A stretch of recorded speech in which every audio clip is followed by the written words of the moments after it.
हम सब जानते हैं कि हर वरदान की एक कीमत होती है और हर शक्ति के साथ आती है एक जिम्मेदारी। पर सोचिए, अगर ये नियम सिर्फ हम इंसानों पर ही नहीं बल्कि खुद सृष्टि के पालक भगवान विष्णु पर भी लागू होते हों तो? आज हम उन्हीं श्रापों के रहस्यों से पर्दा हटाएंगे जिन्होंने खुद भगवान विष्णु के भाग्य को एक नया मोड़ दिया। ये सिर्फ सजाएं नहीं थीं, बल्कि एक बहुत बड़ी, एक कॉस्मिक प्लान का हिस्सा थीं। ये एक ऐसा सवाल है जो सदियों से हमारे मन में गूंजता रहा है। आखिर ऐसा क्यों है कि ब्रह्मांड के रक्षक भगवान विष्णु को ही राम अवतार में सीता से और कृष्ण अवतार में राधा से अलग होने का वो असहनीय दर्द सहना पड़ा? ये सिर्फ कोई लीला नहीं थी, इसके पीछे छिपे हैं वो श्राप जो हर युग, हर अवतार में उनके साथ चलते रहे। इसे ऐसे समझते हैं, मान लीजिए किसी राजा को कभी न हारने का वरदान मिलता है। ये एक जबरदस्त शक्ति है ना? लेकिन अगर वो लापरवाह हो जाए तो यही शक्ति उसके अंत का कारण बन सकती है।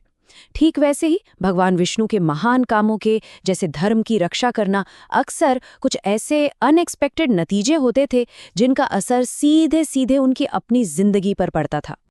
तो हमारी कहानी की शुरुआत होती है एक ऐसे ऋषि से जिनके गम ने एक ऐसा श्राप दिया जिसकी गूंज युगों युगों तक सुनाई दी।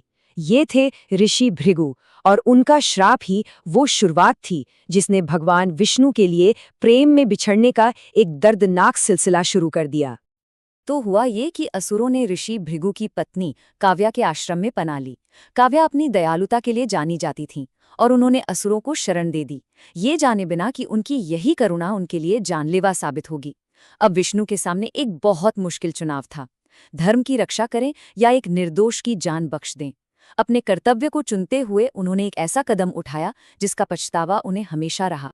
जब ऋषि भृगु वापस लौटे और अपनी पत्नी को मृत पाया तो उनका दुख एक ऐसे क्रोध में बदल गया जिसने स्वर्ग तक को हिलाकर रख दिया। और बस उन्हीं शब्दों के साथ भृगु ने भगवान विष्णु की किस्मत पर एक श्राप लिख दिया, एक ऐसा श्राप जो उनके हर अवतार में उनका पीछा करेगा और उन्हें बार बार प्यार के सबसे बड़े दर्द यानी जुदाई के दर्द से गुजारेगा। अब आगे बढ़ते हैं एक ऐसे श्राप की तरफ जो दुख से नहीं बल्कि घमंड से पैदा हुआ था। नारद मुनि, जो देवताओं के दूत थे, उन्हें अपने ज्ञान पर, अपनी भक्ति पर बहुत गर्व था। वो मानते थे कि दुनिया का मोह माया उन्हें छू भी नहीं सकता, लेकिन यही अहंकार उनके पतन का कारण बनने वाला था। जब नारद ने विष्णु जी से ये दावा किया कि उन पर माया का कोई असर नहीं हो सकता, तो सब कुछ जानने वाले विष्णु सिर्फ मुस्कुरा दिए। वो जानते थे कि नारद को विनम्रता का एक पाठ सिखाना जरूरी है, और इसलिए उन्होंने एक ऐसी लीला रची जो बड़े से बड़े ज्ञानी को भी चकरा दे। विष्णु की माया के असर में नारद एक राजकुमारी के प्रेम में पड़ गए और उसे पाने के लिए विष्णु से हरि रूप मांग लिया। नारद को लगा कि उन्हें दुनिया का सबसे सुंदर चेहरा मिला है, पर हरि का एक मतलब वानर भी तो होता है।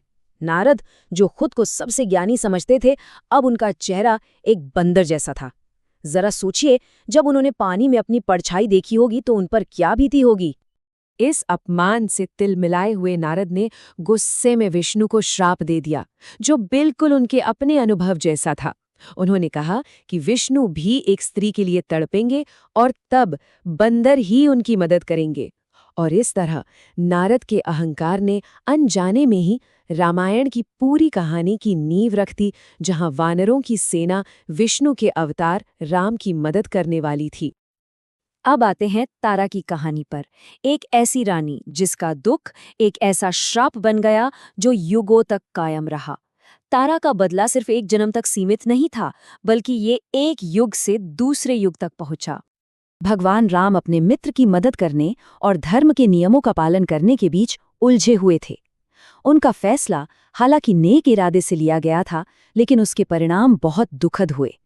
मरते मरते बाली ने राम से एक ऐसा सवाल पूछा जो आज भी गूंजता है, मैंने तुम्हारा क्या बिगाड़ा था जो तुमने मुझे इस तरह छिपकर मारा? अपने पति की मौत से टूटी हुई तारा ने राम को श्राप दिया, और फिर कई युगों के बाद तारा के श्राप का कॉस्मिक जस्टिस पूरा हुआ, जैसा कि इस टाइमलाइन में दिखता है। बाली ने शिकारी जरा के रूप में फिर से जन्म लिया और अनजाने में कृष्ण की मृत्यु का कारण बना, जो राम के ही अवतार थे। कहते हैं ना, कर्म का पहिया भले ही धीमा घूमे पर घूमता जरूर है। अब हम बात करते हैं शायद सभी श्रापों में से सबसे दुखद श्राप की, ये एक ऐसी माँ के टूटे हुए दिल से निकला था जिसने अपना सब कुछ खो दिया था। गांधारी का विलाप सिर्फ एक माँ का दुख नहीं था, बल्कि एक पूरे वंश के खत्म हो जाने का मातम था। 100 ये सिर्फ एक संख्या नहीं है, ये 100 बेटे थे, 100 जिंदगियां थी, 100 भविष्य थे जो एक माँ की आंखों के सामने खत्म हो गए। जरा उस माँ के दर्द की कल्पना कीजिए जिसके सामने उसका पूरा का पूरा वंश मिट गया हो। जब कृष्ण सांत्वना देने पहुंचे तो गांधारी का दर्द फूट पड़ा। कृष्ण, जो सब कुछ जानते थे, गांधारी के दर्द को ऐसे महसूस कर सकते थे जैसे ये उनका अपना हो। लेकिन वो ये भी जानते थे कि वो कर्म के नियमों के बीच नहीं आ सकते। अपने दुख में गांधारी ने कृष्ण पर एक ऐसा आरोप लगाया जिसने स्वर्ग को भी हिला दिया। और कृष्ण ने उस श्राप को पूरी शांति और गरिमा के साथ स्वीकार कर लिया। वो जानते थे कि ये उनके कर्म का हिस्सा है और वो इसे स्वीकार करने के लिए तैयार थे।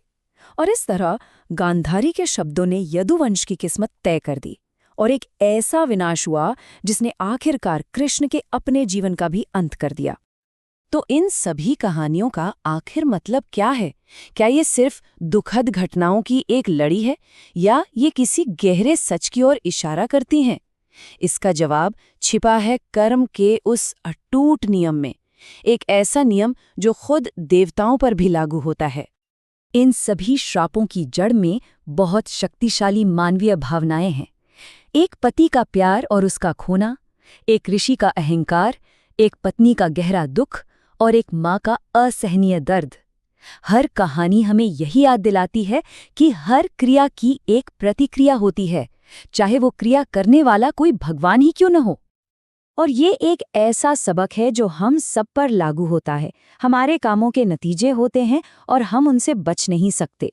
शायद इसीलिए विष्णु हर युग में अवतार लेते हैं, हमें ये याद दिलाने के लिए कि संतुलन बनाना जरूरी है और कर्म का नियम ही सबसे ऊपर है। तो मैं आपको इसी सवाल के साथ छोड़ जाता हूँ। क्या ये श्राप सिर्फ सजा थे या फिर ये सीखने, आगे बढ़ने और अंत में मोक्ष पाने के अवसर थे? इसका जवाब शायद हम सबके अंदर ही है। कर्म का नियम एक रहस्य है, लेकिन ये एक ऐसा रहस्य है जिसमें हमारी अपनी जिंदगी को समझने की चाबी छुपी है।